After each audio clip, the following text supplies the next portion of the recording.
I'm thinking about this, yes, within a, we'll call it a romantic partner relationship, but this could happen within a friends dynamic. This can happen within the work dynamic, for sure. I've seen this so often with high performing executives that a lot of times it can get to their heads that I've got the control, I'm calling the shots, and then when a subordinate pushes back on them, it is a threat to who they are as a person, and their stress response just gets so dialed up, and now we've got tunnel vision. Performance just gets tanked. They're not sleeping. All of these things are impacted because of this relationship dynamic that centers around their inability to have 100% full and complete control.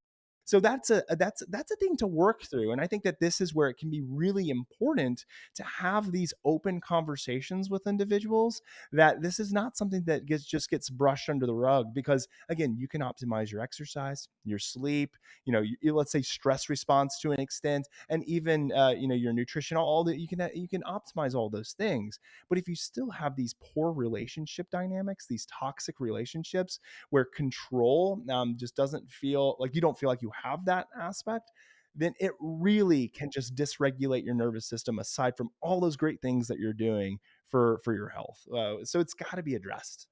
I love that you highlighted that. Yeah, a few years ago, I was really pushing Whoop to include psychological measures in our journal, so people could track, you just identified that, one of the core psychological needs is feelings of control, right? And then when we're not tracking about that and aware of how that manifests in our life, and we don't have a clear framework on how to think about control across, workplace and, romantic relationships and friendships, then, we kind of end up flinging ourselves in all sorts of directions. And to your point, that manifests in our autonomic nervous system and in really negative ways.